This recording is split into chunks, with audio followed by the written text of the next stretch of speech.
13 अक्टूबर साल 1935 को नासिक के येवला में बाबा साहेब अम्बेडकर द्वारा दिए गए भाषण में यह कहना कि हिंदू पैदा होना तो मेरे बस में नहीं था, लेकिन मैं हिंदू बनकर मरूंगा नहीं, सभी देशवासियों और दिग्गज नेताओं के लिए यह हैरान कर देने वाला स्टेटमेंट था। उनका यह स्टेटमेंट तेजी से पूरे देश में फैल गया और कई बड़े हिंदू नेताओं द्वारा उन्हें ऐसा न करने के लिए समझाया गया। आखिरकार करीब 21 साल बाद 14 अक्टूबर 1956 का वह ऐतिहासिक दिन आ ही गया जब बाबा साहेब अम्बेडकर अपने द्वारा दिए गए स्टेटमेंट को हकीकत का रूप देने वाले थे। कुछ ही समय में लाखों दलितों के साथ उन्होंने सदियों से चले आ रहे वर्ण व्यवस्था, जातिवाद और छुआछूत को बढ़ावा देने वाले हिंदू धर्म का त्याग कर दिया और अपना लिया एक ऐसे धर्म को जिसमें समानता, भाईचारा और स्वतंत्रता जैसे मूलभूत सिद्धांत थे। लेकिन हिंदू धर्म को छोड़कर बुद्धिज्म को अपनाने का सफर उनके लिए आसान नहीं था। 21 साल पहले दिए गए उस एक स्टेटमेंट को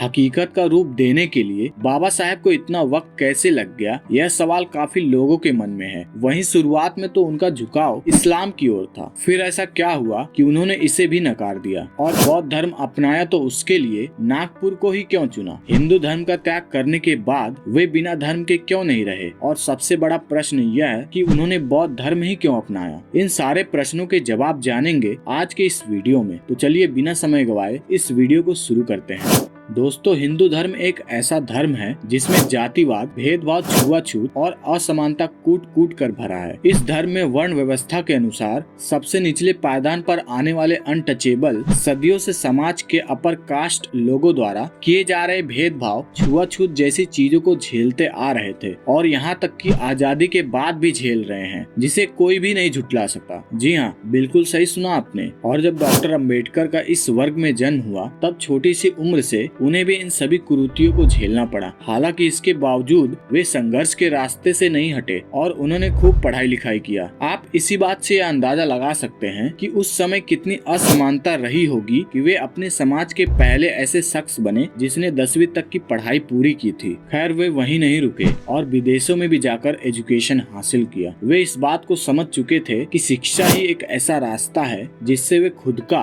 और अपने समाज का उद्धार कर सकते हैं। इसलिए उन्होंने इतना पढ़ाई किया कि शिक्षा के मामले में सो कॉल्ड अपर कास्ट भी उनके आसपास नहीं दिखाई देते थे और आज भी भारत में उनके जितना कोई पढ़ा लिखा व्यक्ति नहीं हुआ। बाबा साहेब को यह विश्वास था कि हिंदू समाज का उच्च वर्ग उनकी बातों को समझेगा और जातिवाद, भेदभाव, छुआछूत जैसी कुरीतियों को खत्म करेगा। लेकिन जब इतना पढ़ने लिखने के बाद भी उनके साथ भेदभाव हुआ और उन्हें नीची जाति का ही समझा गया, तो उन्होंने आखिरकार हिंदू धर्म को छोड़ने का फैसला किया। 13 अक्टूबर साल 1935 को नासिक के येवला में उन्होंने यह ऐलान कर दिया कि वे हिंदू धर्म में पैदा तो जरूर हुए हैं, लेकिन इस धर्म में मरेंगे नहीं। दोस्तों, उन्होंने अपने जीवन में काफी असमानता देखी और भेदभाव झेला। अपने बायोग्राफी वेटिंग फॉर वीजा में उन्होंने अपने जीवन के ऐसे 6 घटनाओं का जिक्र किया है जिसने उन्हें सबसे ज्यादा दुख पहुंचाया और हिंदू समाज के उच्च वर्गों का असली चेहरा दिखाया। वैसे हम उन 6 घटनाओं के बारे में किसी अन्य वीडियो में बात करेंगे, लेकिन आपको इतना बता दें कि उन 6 घटनाओं ने उन्हें अंदर तक तोड़ दिया था। तो यहाँ पर और अधिक बताने की जरूरत नहीं है कि उन्होंने हिंदू धर्म को छोड़ने का फैसला क्यों किया। रही बात यह कि उन्होंने हिंदू धर्म को छोड़ने के लिए इतना समय क्यों लगाया, तो ऐलान करने के बाद भी उन्हें कहीं न कहीं लग रहा था कि उच्च वर्गों के लोग शायद अब नींद से उठेंगे और समाज में फैले भेदभाव, छुआछूत और जातिवाद को खत्म करने की कोशिश करेंगे, लेकिन ऐसा न हो सका। इसके अलावा उन 20 वर्षों के दौरान उन्होंने बौद्ध धर्म के साथ बाकी अन्य धर्मों के बारे में डीप स्टडी किया। इस्लाम, हिंदू, ईसाई, सिख और बौद्ध धर्म को एक दूसरे के साथ काफी कंपेयर भी किया कि इनमें से कौन सा धर्म सही है। शुरुआत में तो उन्होंने इस्लाम धर्म की ओर जाने का इशारा किया, क्योंकि उन्हें ऐसा लगता था इस धर्म में जाने से उनके समाज के लोगों को न सिर्फ सोशल इकोनॉमिक बल्कि पॉलिटिकल रूप से भी फायदा होगा। हालांकि उन्होंने कोई जल्दबाजी नहीं किया और उन्हें समय के साथ यह रियलाइज हुआ कि इस्लाम धर्म से भी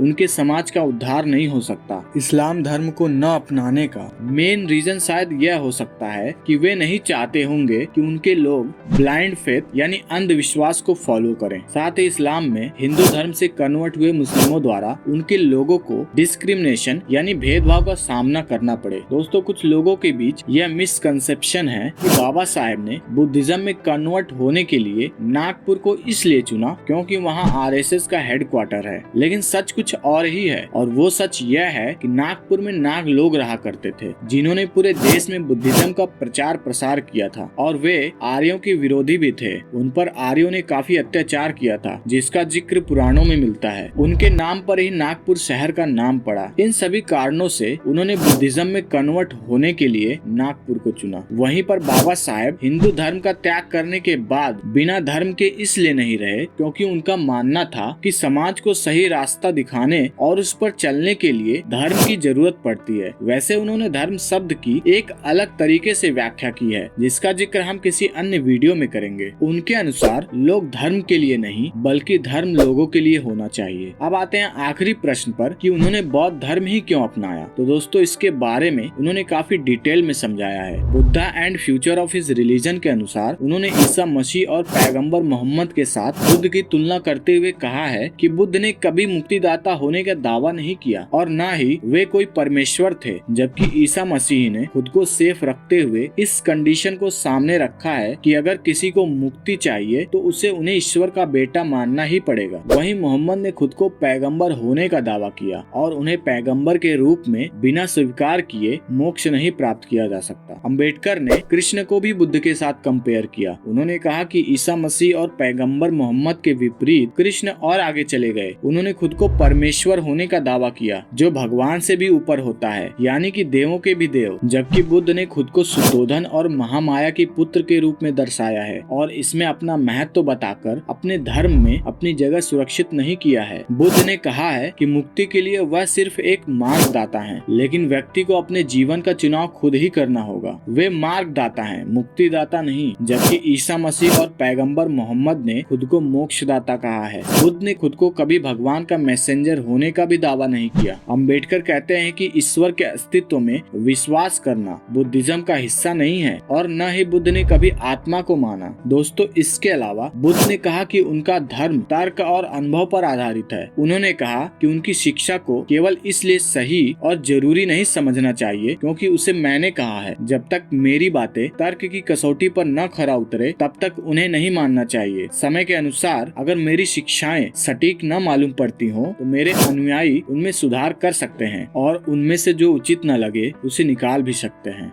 वहीं अन्य धर्मों में जिनका अम्बेडकर ने जिक्र किया है उनमें बदलाव या सुधार का कोई चांस नहीं है क्योंकि उन्हें ईश्वर ने कहा है और ईश्वर ने जो कहा है वही अंतिम सत्य है। अम्बेडकर ने सिर्फ इन्हीं बातों से ही बौद्ध धर्म को नहीं अपनाया। बौद्ध धर्म में कई और विशेषताओं को उन्होंने सामने रखा, जैसे कि समानता। बुद्ध ने न सिर्फ अहिंसा की बात की, उन्होंने पुरुष और पुरुष के बीच समानता के साथ पुरुष और महिला के बीच समानता की भी बात कही। समानता को डॉक्टर अम्बेडकर किसी भी धर्म का सबसे महत्वपूर्ण सिद्धांत मानते थे, जबकि उनके अनुसार हिंदू धर्म असमानता पर ही आधारित है, जिसका जीता जागता उदाहरण वर्ण व्यवस्था है। दोस्तों डॉक्टर अम्बेडकर किसी भी धर्म में इन तीन मूल सिद्धांतों को खोज रहे थे, भाईचारा, समानता और स्वतंत्रता। जब उन्होंने सभी धर्मों के बारे में डीप स्टडी किया तो उन्हें बौद्ध धर्म में भाईचारा, समानता और स्वतंत्रता यही तीन मूलभूत सिद्धांत मिले। जैसा कि समय के अनुसार बौद्ध धर्म में सुधार किया जा सकता है, इसलिए डॉक्टर अम्बेडकर को लगा कि बौद्ध धर्म में सुधार करने की जरूरत है क्योंकि उनके अनुसार इसमें कुछ कुरीतियां आ गई थी। उन्होंने नवयाना यानी कि नियो बुद्धिज्म की स्थापना की, जिसमें उन्होंने अपनी ओर से 22 प्रतिज्ञाओं को ऐड किया, जिसे बुद्धिज्म का